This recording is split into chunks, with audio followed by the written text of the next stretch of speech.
सदिशि गौरभक्तवृन्द। हरे कृष्ण कृष्ण कृष्ण हरे हरे, हरे राम राम राम हरे हरे।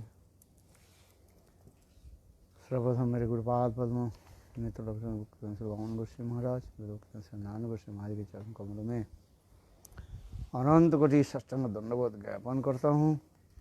भगवान स्वामी महाराज एवं समस्त वैष्णव के चरण कमलों में मेरा यथा दंडवत प्रणाम स्वीकार हो। श्री श्री भजन रहस्य सप्तम जाम साधन विरह की कथा श्री भक्तवंत ठाकुर वर्णन कर रहे हैं।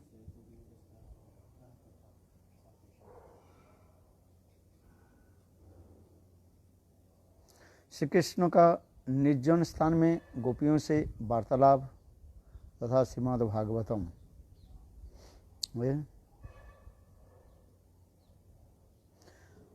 भगवता स्थास्था भूता विविक्त उपसंगतः आश्लिष्य मायं पृष्ठतां प्रहसन्ति अब्रवीत।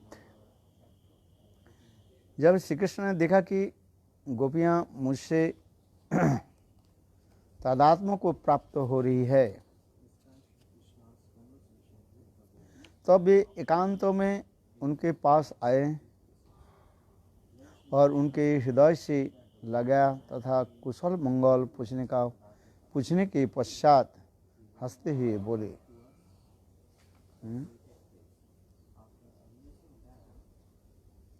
ये कुरुक्षेत्र के मिलन प्रसंग वर्णन हो रहा है। ये कृष्ण जब गोपियों के साथ मिले कुरुक्षेत्र में, उस समय गोपियों की ऐसे भावों को दर्शन किया, विरह भाव को दर्शन किया और दर्शन करके कृष्ण उनके निकट पधारे और उनकी कुशल वार्ता आदि पूछने लगे। श्रीमती राधा की विरह व्यथा भरी बातों को सुनकर श्री कृष्ण को ब्रजवासियों के प्रति अथाह निश्चल प्रेम का स्मरण हुआ आ गया। काल जो हम लोग श्रवण किया था, ये कृष्ण गोपियों की जो ज्ञान और वैराग्य कथा श्रवण कराया है, और विशेष करके यज्ञों की भांति ध्यान की बात सुनाया गया। ये ध्यान के द्वारा ही समस्त विरह ताप दूर हो जाता है। योगी ध्यान आदि करके ध्यान से ही सर्वत्र दर्शन करते हैं। तो इस कथा को सुन करके कृष्ण गोपियाँ कृष्ण के उलाहना सूचक कहने लगी है, ये ध्यान तो वही करें जो संसार रूपी दुख, संसार रूपी सागर में दुख में पड़े हुए है, उनकी ये कथा सुनाई है। गोपियाँ कहती हैं हम लोग के तो देह स्मृति भी नहीं है, ये शरीर में मैं हूँ, ये गोपियाँ कहते हैं हम लोग भी पता भी नहीं, और अपने माता पिता भाई बंधु स्त्री पुत्र परिवार तो है ही नहीं कोई है, तो हम लोग के संसार कहाँ है?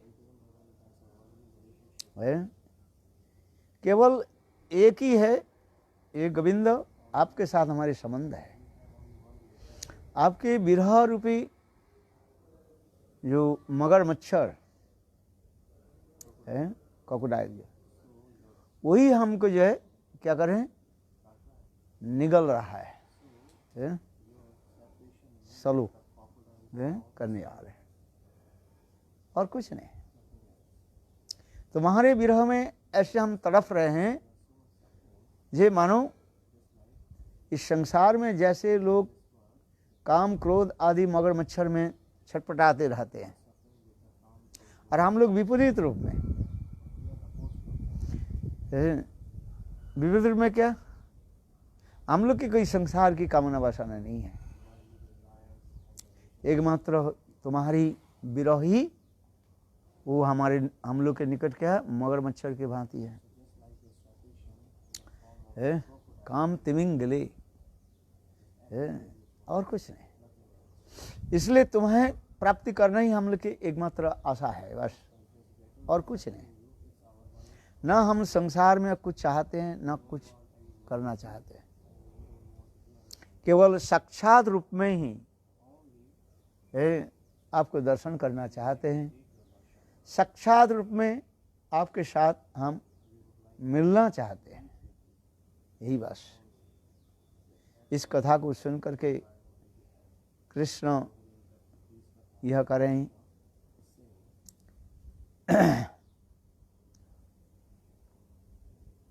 कृष्ण अपने को उनका ऋणी मानकर विरह कातर ब्रजगोपियों की सांत्वना देने लगे। हे प्रियतमे, तुम सच मानो, तुम्हारा स्मरण करता हुआ दिन रात मैं विरह की आग में जलता हूँ। कौन बोल रहा है? कृष्ण कह रहे हैं। आप लोग जैसे मेरे विच्छेद में, सेपरेशन में, जैसे आप लोग दिन रात रोते हो, मैं भी आप लोगों की भांति दिन रात विरह की आग में जलता हूँ। मेरे इस असहनीय दुख को भी कोई नहीं जानता। ब्रजवासी माता पिता सखागण मेरे प्राण स्वरूप है, उनमें भी गोपियाँ साक्षात मेरा जीवन है, और तुम मेरे जीवन की भी जीवन हो, और अधिक क्या कहो। आप जीवन की भी जीवन हो। किसके लिए कह रहे हैं? राधा जी के लिए शब्द बोल रहे हैं।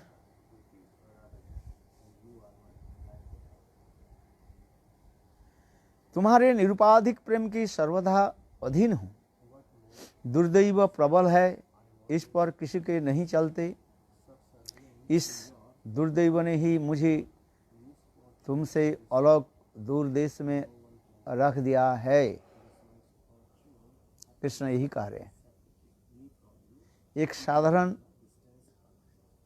जीव के भांति कृष्ण ये बात कह रहे हैं। जैसे इस संसार में हम अपने माता पिता भाई बंधु से बिछोड़ जाते हैं, दूर रहते हैं। कैसे है? ये हमारे दुर्दैव है। आज में दुर्दैव, दुर्दैव दैव की इच्छा है। दैव की इच्छा से ही हम एक दूसरे से बिछोड़ जाते हैं, दूर रहते हैं।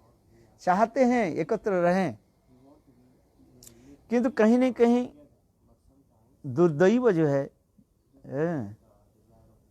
देवता की ऐसी इच्छा ही है, हम लोग एक दूसरे से दूर रहते हैं। कृष्ण ही कह रहे हैं।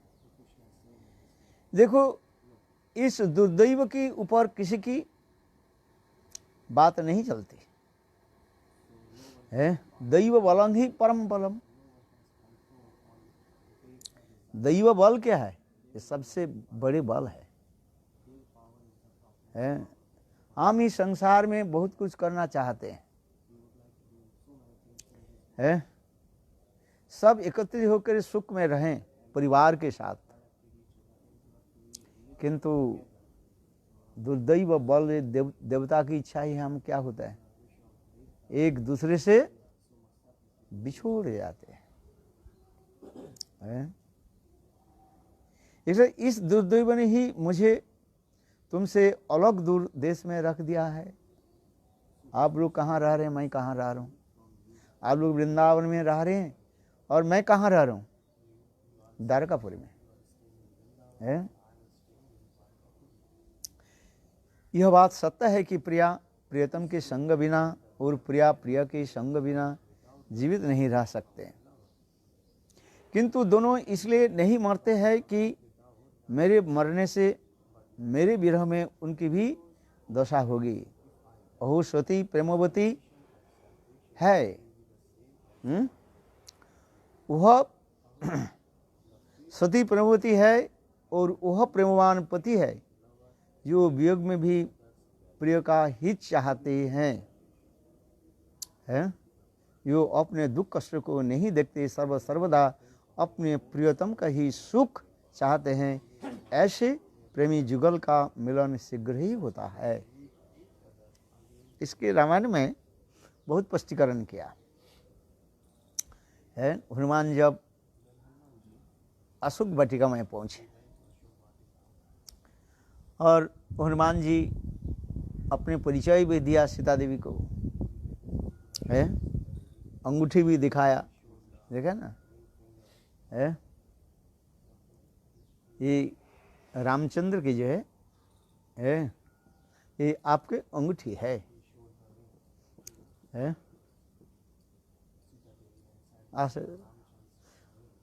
हनुमान जी सीता देवी के विश्वास दिलाया। पहले सीता जी भी कहने देखो ये लंकापुरी में मायावी कितने रहते हैं, क्या पता चले। कोई किसी के राक्षस जाति है ना, किसी रूप धारण कर, हनुमान के रूप धारण करके मुझे ऐसे भड़का रहे हैं। किंतु देखो हनुमान जी जब वो अंगूठी को दिखाया है और उसके देख करके उसके प्रतीत हुआ ये रामचंद्र से मिल करके आ रहे हैं, रामचंद्र के ये सेवक है। तत्समय उस समय सीता जी रामचंद्र के बारे में पूछा,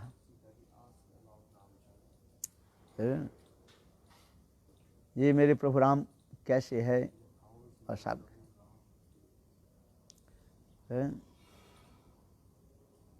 और सारी हनुमान जी ने सारी कथा सुनाया। ये आपके खोजने के लिए सब तैयार में लगे हुए हैं।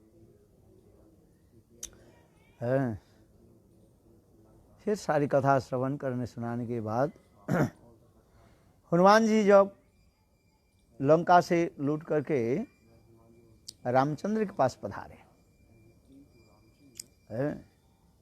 हनुमान जी जब आ गए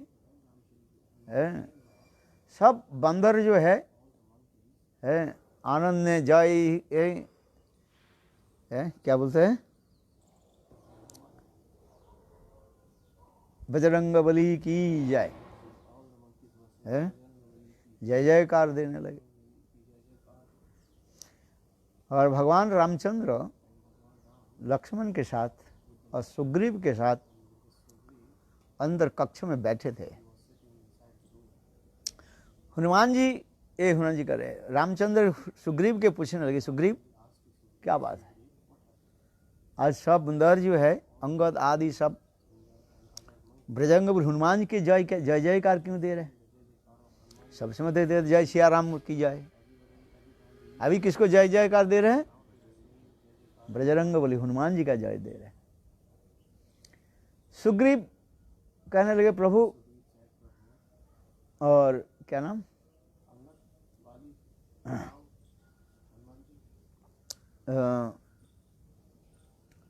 रिक्ष जम्बूबान जम्बूबान कहने लगे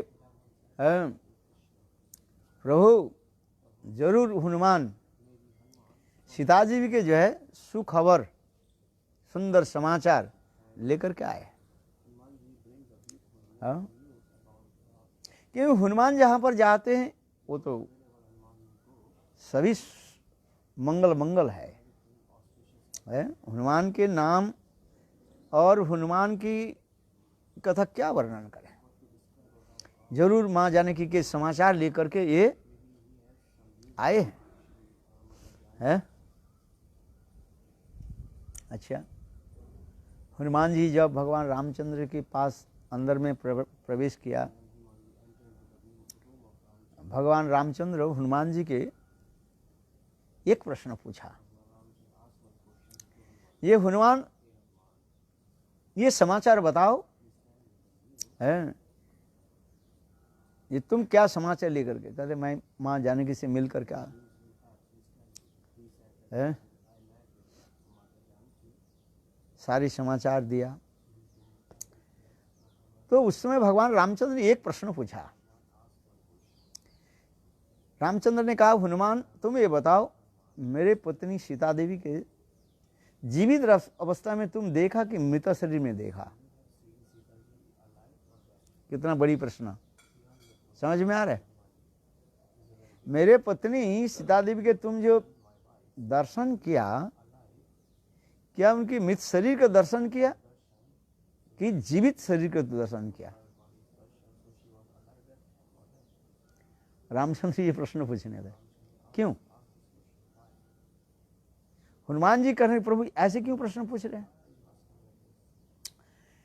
रामचंद्र कहते हैं, देखो मेरे विरह में मेरे पिताजी शरीर के धारण कर नहीं सके। मैं जब अयोध्या छोड़कर के जब वन में प्रस्थान की, तो उस समय मेरे पिताजी दशरथ क्या किया, हराम हराम करके शरीर छोड़ दिया। मेरे विरह में मेरे पिताजी शरीर धारण करने पाए। विरह ऐसे तीव्र है, ज्वालामय होता है। ज्वालामय समझते हो? जलन देने वाले है, आप समझ नहीं पाओ है, वो सहन करना है तो संभव नहीं है, जिससे मेरे पिताजी शरीर छोड़ दिए हैं। और मेरे पत्नी कैसे वो शरीर धारण कर पाई, ये तो मेरा संदेह हो रहा है। ये तुम बताओ।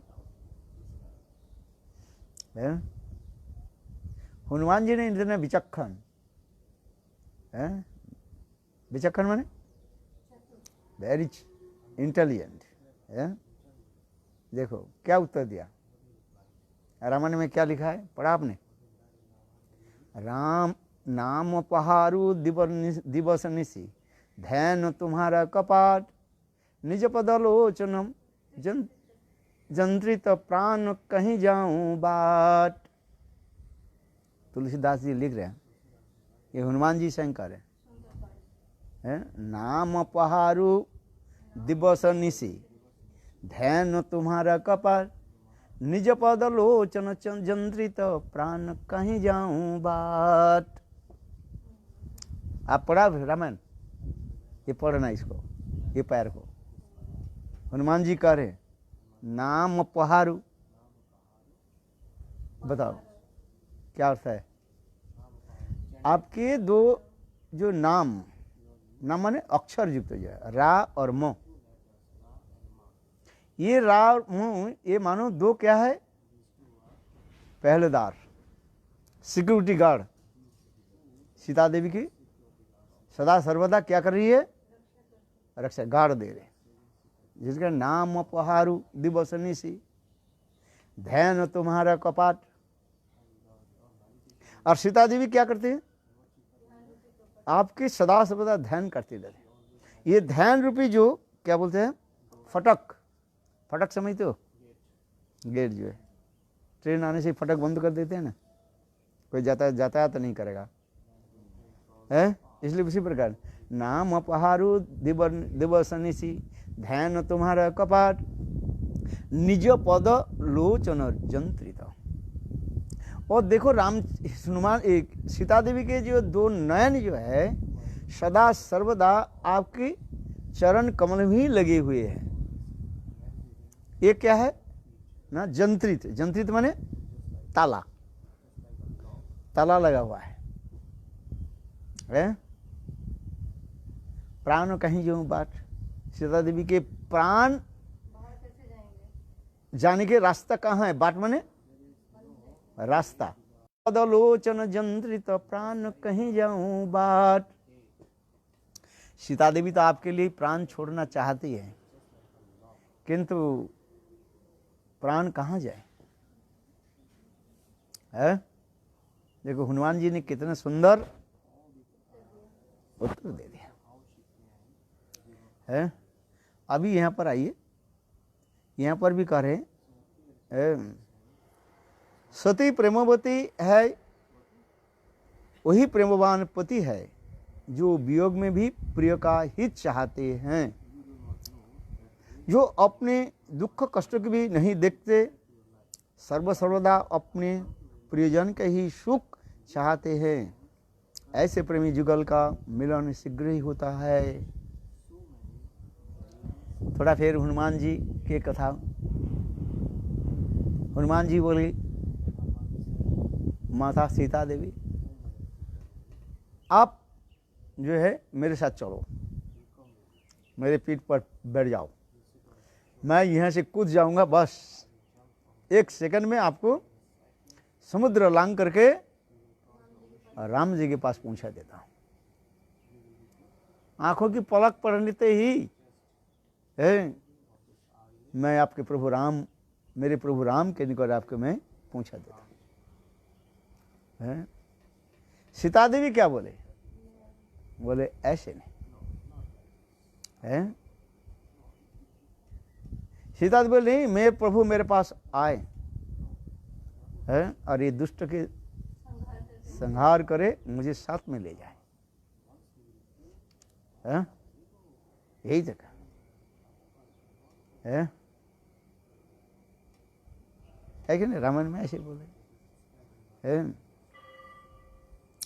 और सीता देवी है रोने लगे, मेरे प्रभु ठीक रहें है। बहुत सी कथा जो है, इसलिए कहते हैं ऐसे प्रेमी जुगल का मिलन शीघ्र ही होता है। विरह जो है मिलन कराते, जितना ही विरह होता है वो विरह क्या करते हैं? एक दूसरे के जो है मिलन करा देते हैं।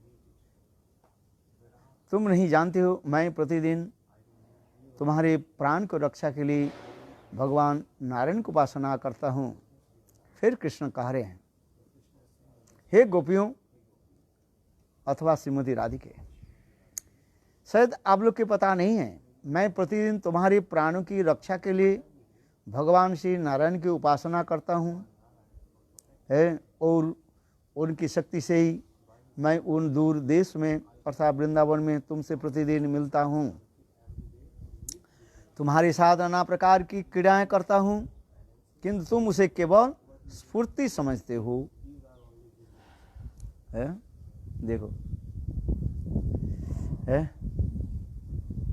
सेबी आमी नारायण नीति नीति जाई वृंदावन, चैतन्य चैतामृत में लिखा है। नारायण की कृपा से मैं नित्य प्रत्यह वृंदावन में मैं पहुंच जाता हूं और आप लोग के साथ अनेक प्रकार के क्रीड़ा आदि करते रहा, किंतु आप लोग उसको क्या मानते हैं? स्फूर्ति मानते हैं। हाँ,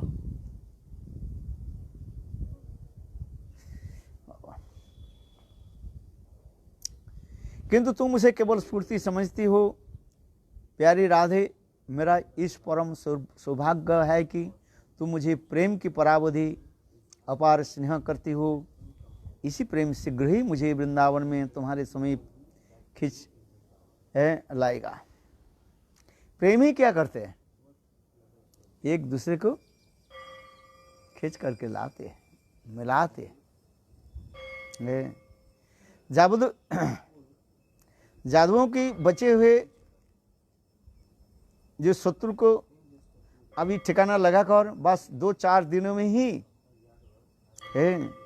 मैं आप लोग के पास आने वाला हूँ और समझो कि मैं आ गए हूँ, मैं आ ही गए, ये मान लो।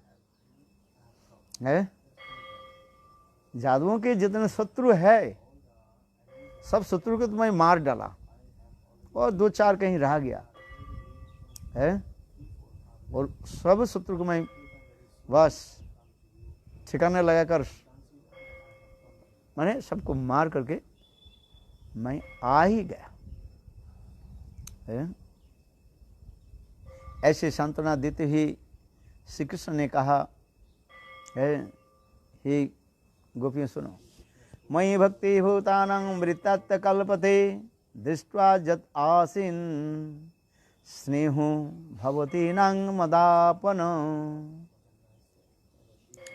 भगवान श्री कृष्ण कहने लगे है, मयि भक्ति भूतानां अमृतात् कल्पते। हे सखियों, यह बड़े सौभाग्य की बात है कि आपको मेरे प्राप्ति कराने के वाला प्रेम प्राप्त हुआ है। मेरे प्रति की हुई प्रेमाभक्ति प्राणियों की अमृतत्व परमानंद धाम को प्रदान करने में समर्थ है। अर्थात भगवत प्राप्ति के उपाय क्या हुआ? कैसे हम भगवान की प्राप्ति करें? प्रेम के द्वारा ही है।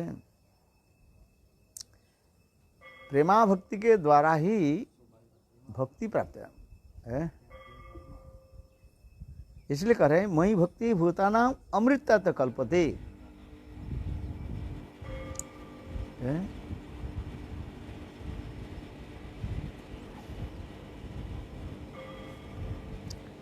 मयि भक्ति भूतानां अमृतात् कल्पते।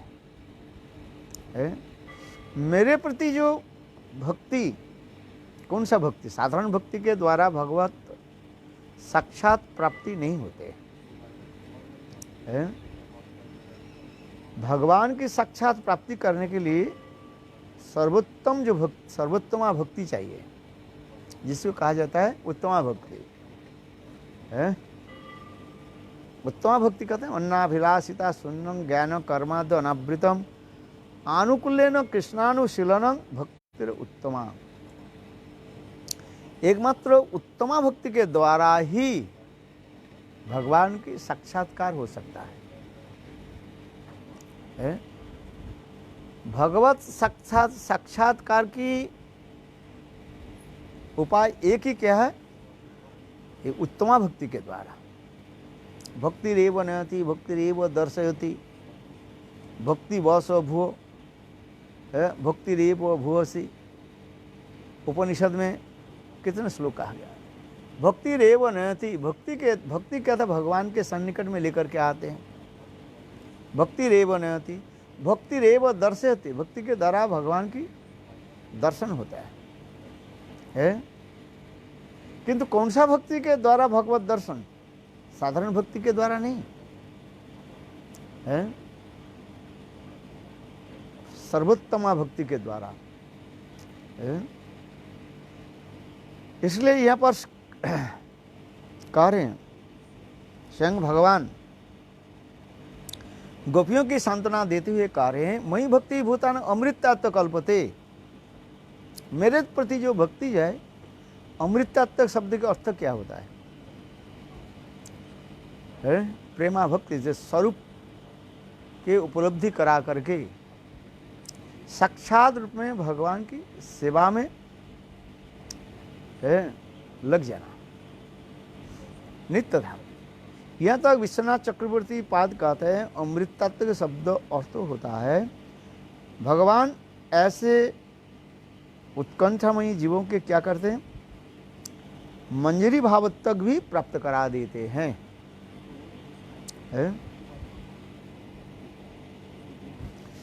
किंतु देखो भगवान कह रहे हैं, दृष्ट्वा जदासीन मत्स्यनो भवती नांग मदापन। भगवान कहने लगे, हे गोपियों सखियों, देखो आप लोग जो हमारे पास आए हैं, ये आप लोग के प्रति व मेरे प्रति आप लोग की ये क्या है? ये स्नेह है। और कौन सा स्नेह है? मदापन, मध्यत्व भाव है। मध्यत्व प्रेम के द्वारा ही है भगवान के स्वरूप उपलब्धि होता है। कुरुक्षेत्र में दीर्घ काल के पश्चात गोपियाँ श्री कृष्ण से मिले और श्री कृष्ण ने निज जन कुरुक्षेत्र की भूमि में ब्रज की कमलोचना रमणियों की आलिंगन चुंबन करते हुए उनके अश्रु पूछते हुए एवं उनके कुशल खेम पुष्प सांत्वना दी और कहा, हे सखीगण, इस चिरकाल के विरह में आपके हमारा स्मरण किया।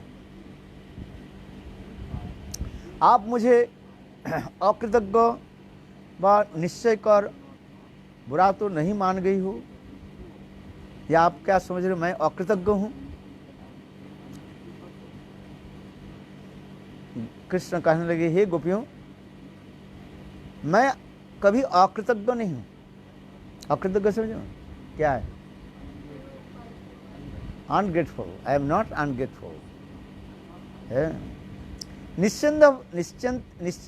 निस्संदेह भगवान की प्राणियों का संयोग एवं वियोग के कारण है।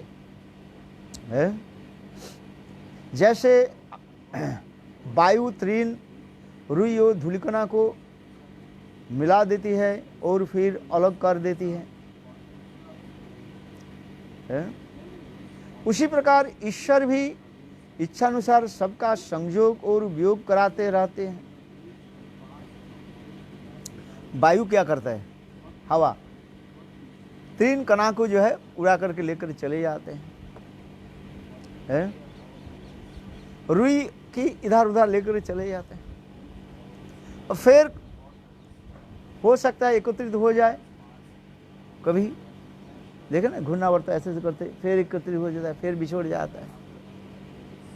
उसी प्रकार ईश्वर की इच्छा अनुसार सबका संयोग और वियोग कराते रहते हैं।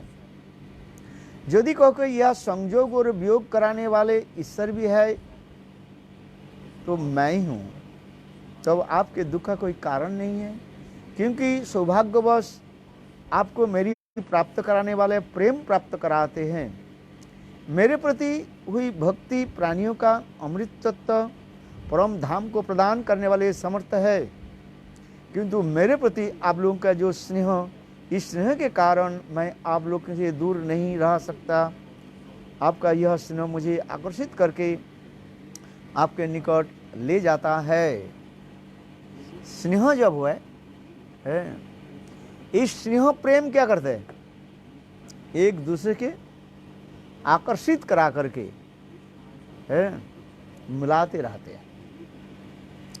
श्रील जीव गोस्वामी पाद क्रम संदर्भ की टीका में कहते हैं कि जीव साधन भक्ति के द्वारा स्ववासना तथा स्वस्वरूप अनुसार भगवत धाम प्राप्त करते हैं। श्री कृष्ण भी प्रसन्न होकर उन भक्तों की सेवा ग्रहण करते हैं। ब्रज गोपियों की स्नेह राग अनुराग महाभाव की पराकाष्ठा प्राप्त कर लेता है। उसी के द्वारा श्री कृष्ण गोपियों की प्रेम की वशीभूत हो जाते हैं। गोपियों के साथ कृष्ण के मिलन की जो स्तर बता रहे हैं, क्या क्या बताया? स्नेह मान प्रणय राग अनुराग भाव महाभाव रूढ़ उधिरूढ़ मोहन और मादनाक महाभाव, ये समस्त भावों के द्वारा ही भगवान के जो प्राप्त कर देते हैं। उसी तरह श्री कृष्ण गोपियों की प्रेम की वशीभूत हो जाते हैं। कृष्ण वशीभूत किस लिए होते हैं? गोपियों के इस प्रकार प्रेम के द्वारा। कौन सा प्रेम? साधारण प्रेम के द्वारा नहीं है, रूढ़ उधिरूढ़ है, मोहन और मादनाक महाभाव है। महिषियों में जो है, द्वारका में महिषियों में कहाँ तक उनके प्रेम के बारे में है? कुछ रूढ़ भाव तो कहा गया, सामान्य रूप में रूढ़ भाव महिषी में है, और अधिरूढ़ महाभाव जो है ये समस्त गोपियों में है। और अधिरूढ़ महाभाव की आगे जाके मोहन जो है ये ललिता आदि में कहा गया है, और मादनाक्ष महाभाव एकमात्र श्रीमती राधा जी में है। इसलिए श्रीमती राधिका कृष्ण के जो है वशीभूत करते हैं, इसलिए इस प्रेम के द्वारा है। इसलिए जीव गोस्वामी पाद कहते हैं इसी के तरह श्री कृष्ण गोपियों के प्रेम के वशीभूत हो जाते हैं। केवला भक्ति या ममत्व युक्त स्नेह आदि ही कृष्ण के आकर्षित करते हैं।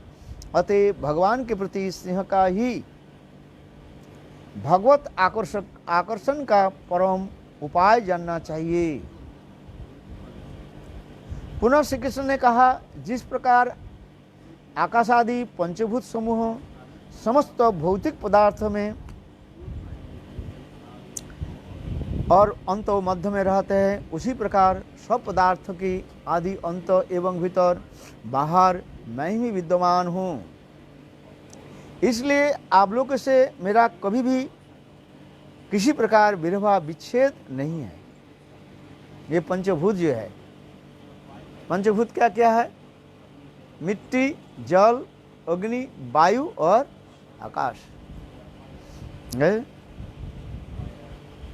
ये पंचभूत जो है सब में रहता है। इसलिए आप लोग अंदर बाहर सर्वत्र रहता है।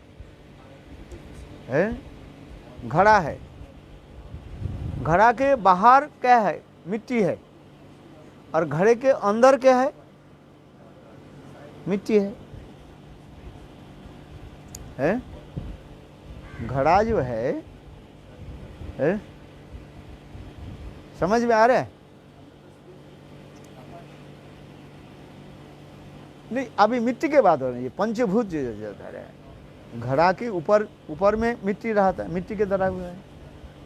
यदि घड़ा के अंदर में देखे, उसमें भी तो मिट्टी है, एक ही मिट्टी है, बाहर और अंदर एक ही मिट्टी के तरह ही तो घड़ा तैयार हुआ ना। समझ में है? उस मिट्टी के जो है घड़े से आप अलग नहीं कर सकते हैं। घड़ा किससे तैयार हुआ है? मिट्टी से। इसलिए उसके मिट्टी ऊपर भी है और अंदर भी है। तात्पर्य क्या? कृष्ण कह रहे हैं मैं आप लोग के अंदर भी हूं और बाहर भी हूं। इसलिए आप लोग से मेरा किसी भी प्रकार के विरह व विच्छेद नहीं है। अविवेक वशत आप लोग कल्पित विरह दुख भोग रहे हैं। अविवेक माने ज्ञान रहित। अविवेक माने आप लोग के ज्ञान नहीं है। इसलिए ज्ञान नहीं होने पर लोग क्या करते हैं? कल्पित कल्पना कर लेते हैं मैं उनसे नहीं हूं। किंतु भगवान के साथ कभी विरह नहीं हो सकता है।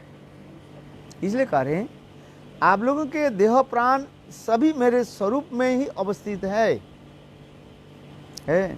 आप इस तत्व को उपलब्धि के चेष्टा करें। योगियों के भांति हृदय में ध्यान करें। इससे आपका विरह दुख दूर हो जाएगा। प्राणवल्लभ श्री कृष्ण के मुखारविंद से यह आध्यात्मिक शिक्षा श्रवण करके गोपियां प्रणय को अपने अधर का दंशन करती हुई कहने लगी, हे नलिनाभ अर्थात अपूर्व सौंदर्य युक्त परम नाभि वाले, आप भगवत तत्व आदि का ज्ञान उपदेश देकर हमारा चित्त प्रसन्न करना चाहते हो। यह तत्व हमारे कर्ण रंध्र में प्रवेश नहीं कर रहा है। हम तो आपकी सौंदर्य सुधा का नयनों का द्वारा प्राण कर रही हैं। हमें तो तत्व का श्रवण समझ कहाँ समझ सके। गोपियाँ कहने लगे, देखो हम लोग एक की तत्व ज्ञान नहीं है, नाम कुन जानते हैं, हम एक ही जानते हैं, ये आपकी सौंदर्य जो है अपने आंखों के द्वारा दर्शन करते रहे बस। नयनाभिरामम है, हा हा कदानु भवितास्मि भूर दिशोर में है। हे देव हे दयित हे भुवनैक बंधु, हे कृष्ण हे चपल हे करुणैक सिंधु, हे नाथ हे रमण हे नयनाभिराम, हा हा कदानु भवितास्मि भुवोर दिशोर में है। आप हमारे नैन पथ में आकर के दर्शन दीजिए बस है। हमें तत्व ज्ञान लेकर के क्या करेंगे आप बताओ। मिट्टी में, एक घड़े में मिट्टी हो, मिट्टी में घड़े हो, वो हमें जान करके क्या फायदा होगा है? अच्छा बताओ, आप ज्ञान शास्त्र श्लोक याद कर लिया, मरने के समय एक श्लोक याद आएगा? कुछ नहीं आएगा है। ये तो केवल दूसरे के सुनाने के लिए बस श्लोक याद कर लिया, भाई पंडित बन गया, लोग कहते हाँ ये बड़ा पंडित है। किंतु मृत्यु के समय एक श्लोक याद आएगा, काम में आएगा? कुछ नहीं आएगा। दो अक्षर यदि आपकी जिहा में निकल जाए बस यही है, जन्म जन्म मुनि जतन कराई, अंत काल राम नाम अवतन है कि नहीं? तुलसीदास जी यही तो लिखा है, जन्म जन्म मुनि जतन कराई, अंत काल राम नाम अवतन है। बड़े बड़े मुनि लोग भी कितने जतन प्रयत्न करते रहते हैं, मृत्यु के समय दो अक्षर राम नाम कृष्ण नाम आ जाए, आता ही नहीं। श्लोक कहां से आएगा है? दो अक्षर इतने सुंदर सरल युक्त जो नाम राम नाम नहीं आता है, और ये श्लोक याद आ जाएगा। इसके उच्चारण करने के लिए जिहा को 10 बार इधर से इधर, इधर से उधर घुमाना पड़ता है? और राम कितने सुंदर सरल नाम है, वो भी मृत्यु के समय आता नहीं है। इसलिए कहते हैं जन्म जन्म मुनि जतन कराई, अंत काल राम नाम अवतना आय है। इसलिए गोपियां भी कृष्ण के यही तो कह रहे हैं, ये आप जो तत्व सुना रहे हो, घड़े में मिट्टी है, मिट्टी में घड़ा है, हवा है, बाहर है, अंदर है, सब है। हवा कहाँ नहीं है? घड़े के अंदर भी हवा है, घर के बाहर भी हवा है, वायु है कि नहीं है? घड़े को जो है तोड़ दो, जो बाहर का हवा और अंदर का हवा एक करके मिल जाता है कि नहीं है? तो ये तत्व के सुन करके हमें क्या लाभ क्या होगा ये बताओ दो है। इसलिए गोपियां तो यही कह रहे, बस गोपियां यही कहते हैं, ये गोविंद आपके ऐसे सुंदर जो मुखारविंद जो है हमारे नयन पथ में आ जाए और दर्शन करते रहे बस। इसलिए कहते हैं हे देव हे दयित हे भुवनैक बंधु, हे कृष्ण हे चपल हे करुणैक सिंधु, हे नाथ हे रमण हे नयनाभिराम, हा हा कदानु भवितास्मि भुवोर दिशोर में। आपके ऐसे सुंदर रूप कब मैं अपने नयनों के द्वारा, आंखों के द्वारा दर्शन करें है? प्रेमी भक्त तो यही चाहते हैं। तत्व ज्ञान के द्वारा क्या होता है? नेति नेति आ जाता है। नेति नेति समझते हो क्या है? यह नहीं है, यही नहीं है, बस है। यही करते करते तुम्हारा दिन चला जाएगा, किंतु वास्तव प्रेमा भक्ति ना कुछ प्राप्ति होगा है। केवल मूड मरना है बस है। गोपियां तो यही कह रहे हैं, आपके सौंदर्य सुधा का नयनों के द्वारा पान कर रहे हैं। हमें इस तत्व का श्रवण का समय कहाँ है? अथवा ब्रजदेवियाँ कटाक्ष कर कहने लगे, हे कृष्ण, आपकी नाभि से कमल उत्पन्न हुआ है, वह सुंदर बात है, किंतु जिस प्रकार कमल की जड़ जल और कीचड़ से संयुक्त रहती है, उसी प्रकार आपकी भी बुद्धि मलिन हो गए हैं। गोपियाँ कम नहीं है? पहले संग के फल से कीचड़ के साथ जो संग करता है तो बुद्धि उसी प्रकार होता है। इस उपदेश को आप अविवेक को ही दीजिए, हमें नहीं। पशुओं का खाद्य क्या मनुष्य को दिया जाता है?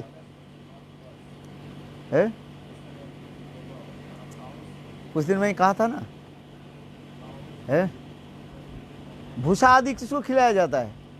गाय को खिलाते, मनुष्य के नहीं है। अब आप अपने को भगवान बता रहे हो। ब्रजवासी इसी श्रवण करेंगे तो आप उपहास के पात्र बन जाओगे। गोपियां यह उलाहना देने लगे, आप अपने को क्या क्या कहा? मैं भगवान हूँ। कृष्ण कहा ना, मैं भगवान हूँ, मैं सर्वत्र रहता हूँ। गोपियां इसीलिए और भी बिगड़ गई है।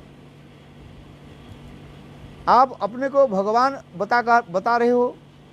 ब्रजवासी इसे श्रवण करेंगे तो आप उपहास के पात्र बन जाओगे। अगाध बोधि जोगेश्वरी हृदय विचिंत यह ज्ञान जोग तत्व ज्ञान संपन्न गंभीर बुद्धि युक्त जोगियों के दे दो।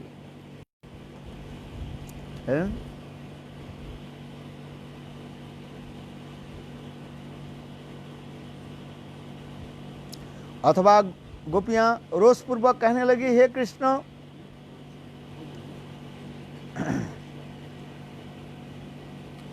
गंभीर बुद्धि संपन्न जोगेश्वर ही आपके चरण कमल का ध्यान करने में समर्थ है।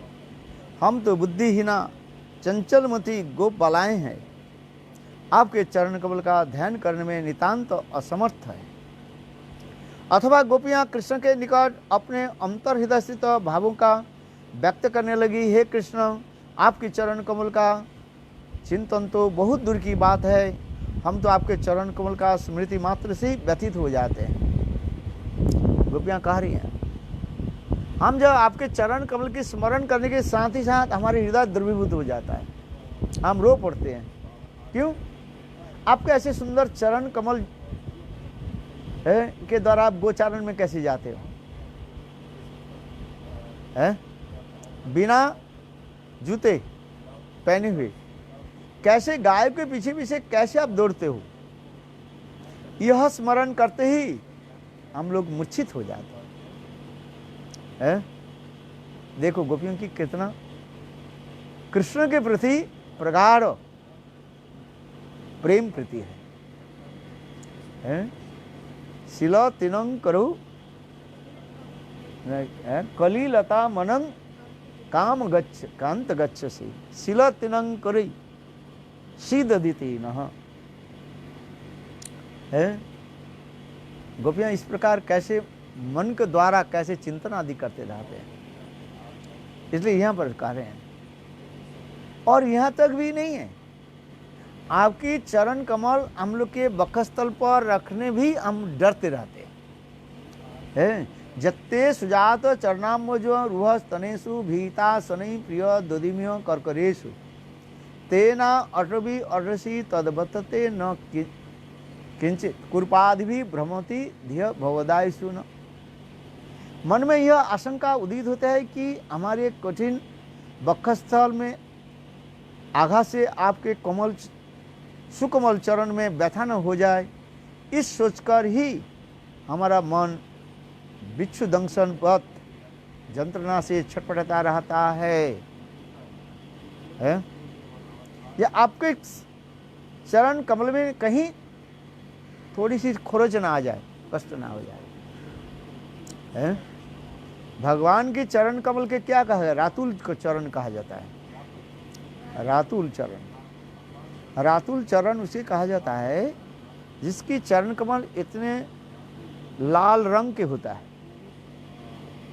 कुमकुमाप्त जो कहते बोले एक पैर रख करके जमीन पर, एक पैर रख करके दूसरी पैर जब उठाते हैं ऐसे लगता है मानो खून की बूंद है गिरने वाला है। ऐसे भगवान की चरण कमल इतने कोमल होता है? आज समझ, जैसे छोटा बच्चा होता है ना, एक अथवा 1.5 महीने के बच्चा के पैर क्या कैसे होता है? बहुत कोमल होता है कि नहीं है? थोड़ा सा ऐसे कर दो फट जाएगा। और भगवान की चरण कमल उससे भी और भी कोमल होता है, इसलिए रातुल चरण कमल कहा जाता है। पैर इतने कोमल होता है, क्या वर्णन करें। इसलिए कह रहे हैं गोपियां तो उसी प्रकार चिंतन कर, हे कृष्ण आपके चरण कमल के में अंकित 19 प्रकार के चिन्ह हमारे हृदय पटल पर उदित होकर पूर्व पूर्व कुंज की लीला स्मरण कराते हैं। बहुत सुंदर कथा है इसमें है। भगवान के चरण कमल में कृष्ण चिन्ह है, 19 प्रकार के चिन्ह है। और वह 19 प्रकार की चरण चिन्ह में, जिसमें ध्वज चिन्ह में स्मरण रहता है, यह केली विलास क्रीड़ा में आप राधा जी से पराजित हो जाते हैं तथा आप कहते हैं कि आपकी विजय पता को कंधे पर धारण कर परिभ्रमण करूंगा। अंकुश चिन्ह स्मरण करता है तो श्री राधा एक महावत की भांति अपने प्रेम अंकुश से आप जैसे मदमत्त हस्त के वशीभूत करते हैं। जैसे हाथी के जो है वशीभूत करने के लिए महावत क्या करते हैं? छोटा सा जो गोड़ अंकुश जो है क्या करते हैं? वशीभूत करते हैं। उसी प्रकार श्रीमती राधिका अपने प्रेम रूपी अंकुश से कृष्ण रूपी मदमत्त भस्ती को भी वशीभूत करते रहते हैं। कृष्ण के चरण कमल में जितने भी चिन्ह आदि जो है, ये चिन्ह आदि क्या है? राधा आदि गोपियों की स्मरण कराते हैं, प्रेम विलास केली विलास की लीलाओं के स्मरण कराते रहते हैं। आप स्वयं ही स्वीकार किया है कि न परहंग निबद्धं संजुजाम, हे सखियों मैं आपको ऋण का परिशोधन नहीं कर सकता हूँ।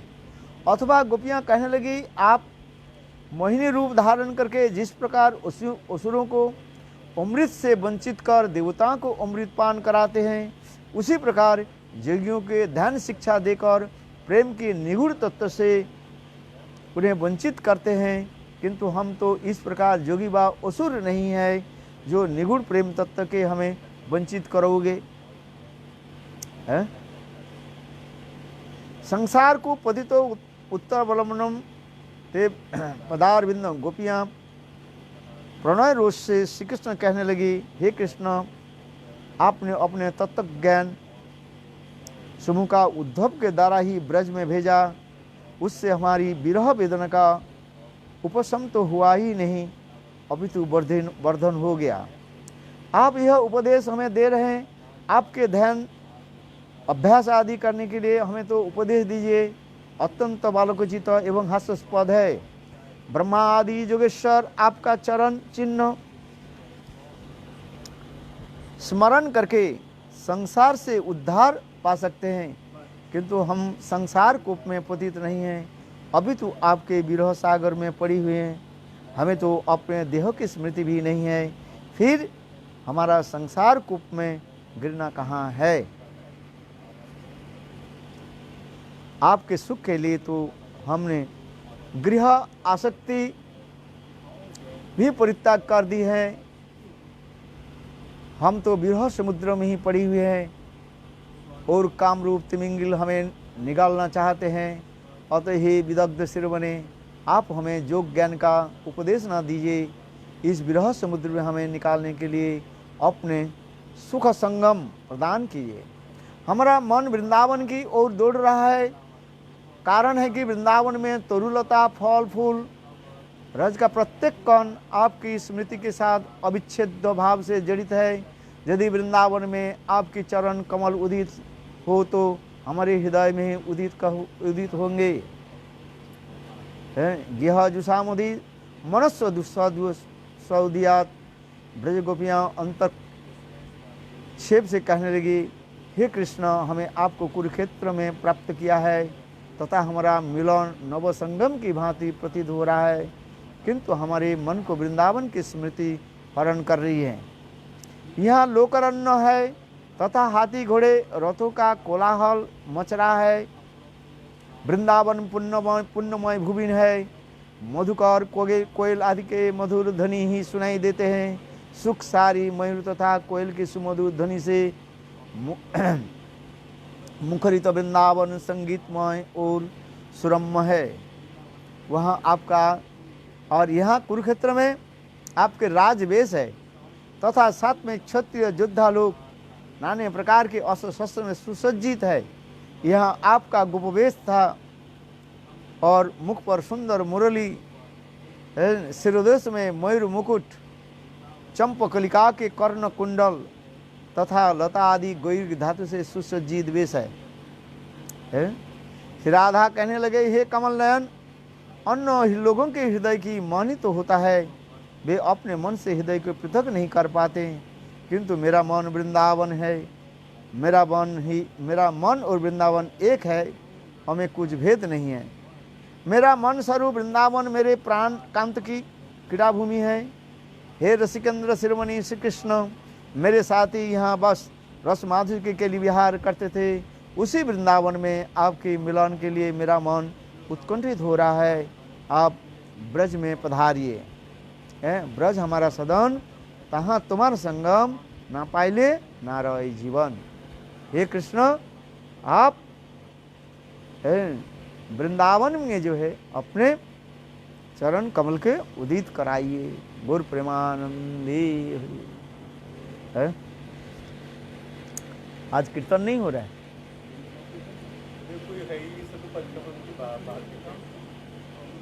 नहीं, वो है तो कुछ है वो। प्रभु जी है ना, वो शायद करेंगे, शुरू कर देंगे 5 मिनट।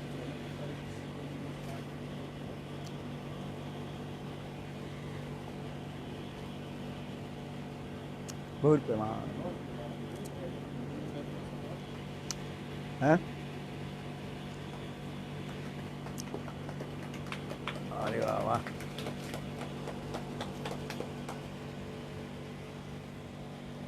मोर मन वृंदावन बनी बनी एक कर जानी।